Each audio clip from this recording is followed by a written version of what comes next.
Hello everyone, how are you all? I hope you're doing well. So I welcome you again to your English class, and today we'll do chapter number 5 from your Honeysuckle book, and the name of the chapter is A Different Kind of School, written by E.V. Lucas. Every school is different in the terms of their teaching methods, the facilities available in the school, the number of teachers available in the school, and so on. And apart from getting education from our school, we learn so many other things. We learn moral values and ethics like honesty, kindness, helping others, and so on. And every school has its own way of teaching these moral values and ethics to their students. And in this chapter, you will get to know about Miss Beam's school, which was different in many ways. So let's start reading and let's find out in what ways Miss Beam's school was different. And I'll explain this chapter in two parts. This is the part 1 of this chapter, in which I'll explain the first 9 paragraphs of this chapter. So look at the first paragraph. I had heard a great deal about Miss Beam's school, but not till last week did the chance come to visit it. So here in this paragraph, the phrase a great deal means a lot. So the narrator is saying that he had heard a lot about Miss Beam's school, but he got the chance to visit her school the last week. When I arrived, there was no one in sight but a girl of about 12. Her eyes were covered with a bandage, and she was being led carefully between the flower beds by a little boy who was about 4 years younger. She stopped, and it looked like she asked him who had come. He seemed to be describing me to her. Then they passed on. So the narrator is saying that when he reached the school, there was no one in sight. No one in sight means there was no one to be seen, but there was a girl of about 12 years old. Her eyes were covered with a bandage. Bandage means a strip of woven material, and she was being led carefully. Being led means she was being guided carefully between the flower beds by a little boy who was about 4 years younger. Means there were the rows of flowers, and that girl was being guided carefully by a boy who was about 4 years younger than her. Then the girl stopped as if to ask who had come, and it seemed that the boy had described about the narrator to that girl. Then they passed on. Miss Beam was all that I had expected, middle-aged, full of authority, yet kindly and understanding. Her hair was beginning to turn grey, and she had the kind of plump figure that is likely to be comforting to a homesick child. I asked her some questions about her teaching methods, which I had heard were simple. So, here in this paragraph, the phrase full of authority means full of power and control. Kindly means generous. Plump means stout. Pleasantly fat means having a pleasantly soft, rounded body or shape. Homesick means unhappy because of being away from home for a long period. So here the narrator is saying that Miss Beam was just like the way the narrator had expected her to be. She was a middle-aged lady with full of power and control, yet kindly and understanding. Yet means still Miss Beam was generous and understanding. Understanding means she had the ability to understand the feelings and emotions of other people. Okay. And being a middle aged lady, her hair was beginning to turn grey, and she had a kind of plump figure. She had a kind of stout figure that is likely to be comforting to a homesick child. Means she was a kind of motherly figure for a homesick child, a child who was away from his or her home. And as the narrator wanted to know about the teaching methods used by Miss Beam in her school, so he asked some of the questions regarding her teaching methods.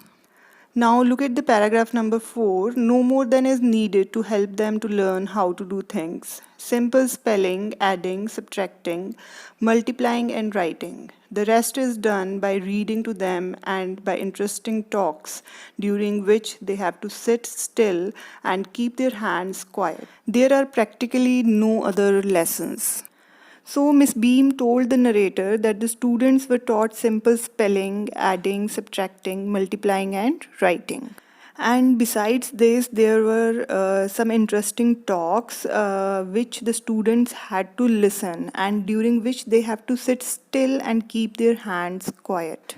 Sit still means they had to sit attentively in the class to listen to those interesting talks, and keep their hands quiet means they had to keep their hands free, means they should not indulge in any other kind of activity during those talks. Okay, means you might have seen that some students, they have the habit of doing some other things while listening to the teacher in the class, like they start doing they start playing with the stationery, they start drinking water, or they start doing something else in the class. So in this way they are not able to pay attention to whatever the teacher is teaching. Okay, so to understand what the other person is saying, one has to be physically as well as mentally attentive in the class. All right, and this was basically the most important teaching method in Miss Beam's school, and there were practically no other lessons. Okay, the real aim of this school is not so much to teach thought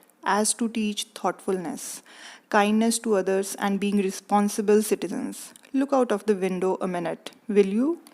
I went to the window which overlooked a large garden and a playground at the back. What do you see? Miss Beam asked. So, here the word thoughtfulness means the quality of being kind and thinking about other people's needs. The word responsible means aware of their duties, and the word overlooked means failed to notice.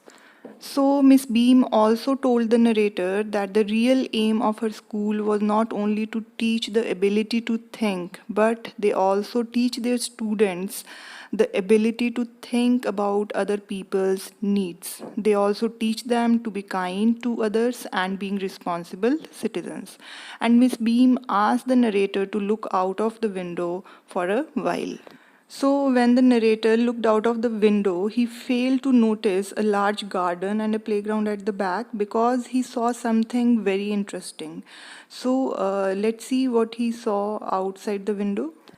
I see some very beautiful grounds, I said, and a lot of jolly children. It pains me, though, to see that they are not all so healthy and active looking. When I came in, I saw one poor little girl being led about. She has some trouble with her eyes. Now I can see two more with the same difficulty. And there's a girl with a crutch, watching the others at play. She seems to be a hopeless cripple. So, here the word jolly means happy and cheerful, the word trouble means problem, the word crutch means a stick with a piece that fits under the arm that you lean on for support if you have difficulty in walking because of a foot or leg injury. At play means playing, hopeless means unfortunate or without any hope. Okay, and the word cripple means disable. The narrator also told Miss Beam that he could see some very beautiful grounds and a lot of happy and cheerful children, but it pained the narrator a lot to see that they were not looking so healthy and active. And he also told Miss Beam that when he reached the school, then also he saw one poor little girl who was being guided by one boy, and she had some problem with her eyes, and now also the narrator could see two more students with the same difficulty, and he could also see a girl with a crutch who was watching the other students playing. So, for the narrator, that girl seemed to be a hopeless cripple. Means the narrator found that girl very unfortunate because she couldn't play with other students. Okay, because she was handicapped. Miss Beam laughed. Oh no, she said. She's not really lame. This is only her lame day. The others are not blind either. It is only their blind day. I must have looked very surprised, for she laughed again. So, here the word lame means basically it is a word that is used for a person or animal who is unable to walk without difficulty as the result of injury or illness affecting leg or foot. So Miss Beam laughed and explained the narrator that the girl was not lame, means the girl had no problem with her leg or foot. Rather, it was her lame day, means she had to act like a lame person. Okay, and the other students, they were also not blind, but they were observing their blind day, means they had to act like a blind person. And Miss Beam laughed again at the narrator's surprised look. And basically, the narrator was so surprised to hear this because he couldn't understand the purpose of observing all these days, like the lame day and the blind day. So now look at paragraph number 9. This is a very important part of our system. To make our children appreciate and understand misfortune, we make them share in misfortune too. Each term, every child has one blind day, one lame day, one deaf day, one injured day, and one dumb day. During the blind day, their eyes are bandaged absolutely and they are on their honor not to peep. The bandage is put on overnight so they wake blind. This means that they need help with everything. Other children are given the duty of helping them and leading them about. They all learn so much this way, both the blind and the helpers. So here the word appreciate means respect. The word misfortune means unfortunate condition or bad luck. The phrase their eyes are bandaged, it means they are blindfolded. And the phrase are on their honor means have promised.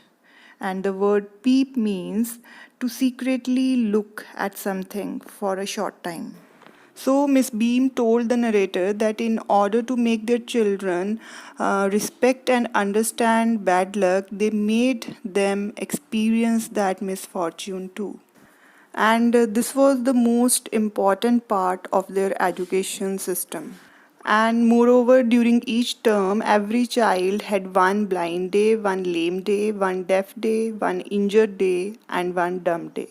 And during the blind day, their eyes were bandaged completely, means their eyes were covered completely, and they promised not to peep. They promised not to look out of that bandage, and that bandage was put on overnight so that they could wake up blind, means they could experience that misfortune of being blind from the very beginning of the day. It means when they will wake up as a blind person, they will need help in each and every kind of task. Okay, and in this way they will be able to understand the misfortune of a blind person. All right, and the other children were given the duty of helping those children in doing their daily tasks.